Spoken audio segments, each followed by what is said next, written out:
Hey YouTube, Denzel from Compost Quarter. So just wanted to fill you in on what's going on with the worm bin.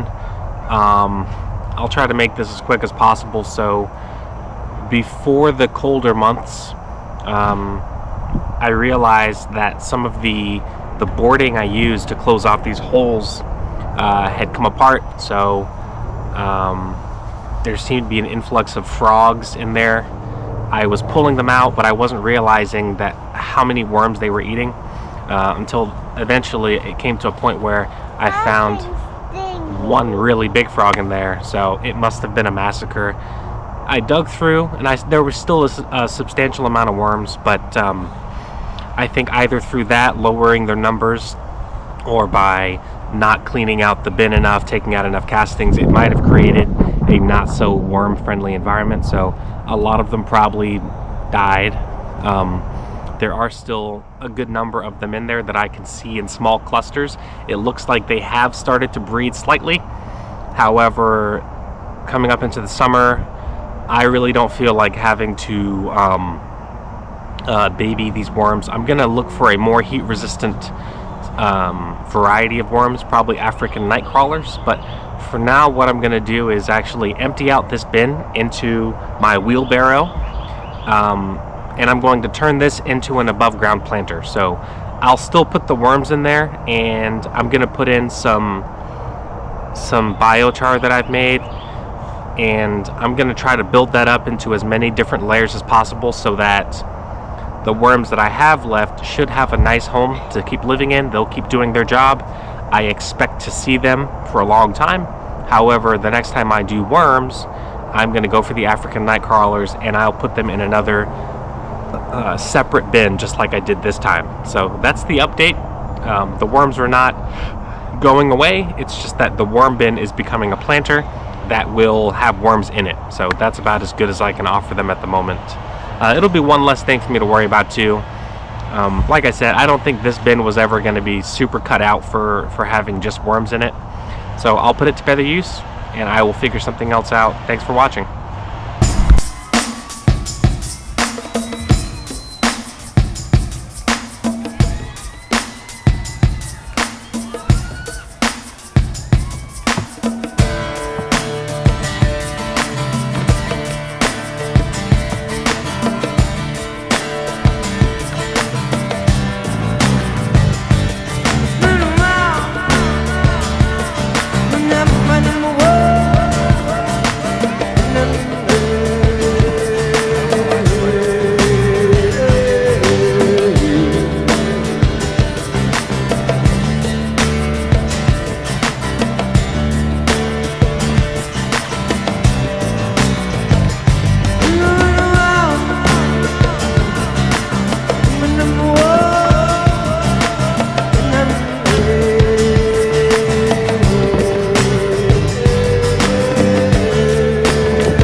Okay, so emptied out the bin, filled it with as many big logs as I could. That's going to be some really good long-term carbon.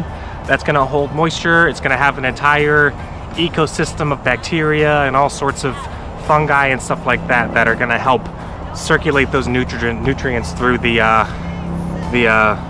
substrate, the bed. So basically, you saw when I put some of the mulch in, I shook it because I want that mulch to kind of fill the cracks and all that. I filled it to about 6 inches from the top, maybe 6 or 7 inches.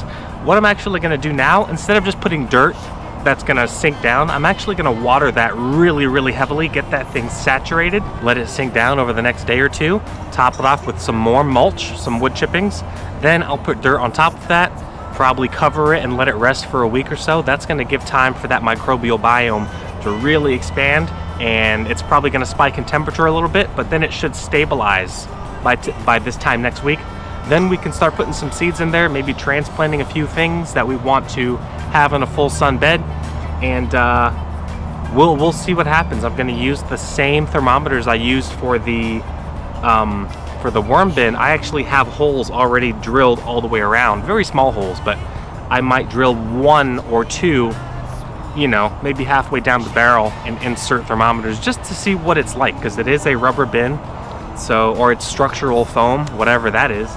But we'll see how well this bed grows. I still have to add the worms in. They're gonna go on top, covered in mulch, let that sink.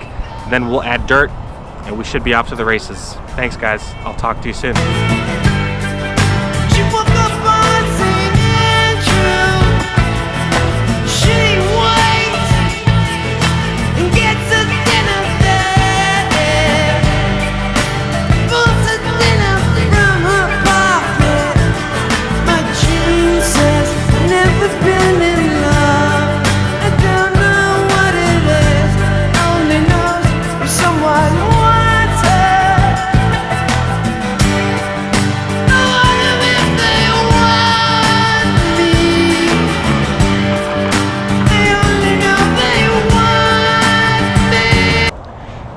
I actually forgot to put the worms in before I filled it up all the way with mulch. So what I did was take some out into 3 buckets, put the worms in along with their undecomposed food, the unharvested castings. All of that's going to kickstart the microbial biome. And then I'm going to put some water on top. I'm going to cover it so the worms don't get too hot, or we don't lose too much moisture overnight, and or over the next week, I should say. And then, like I said, I'll be back next week, and we're going to put some plants in here. Talk to you soon.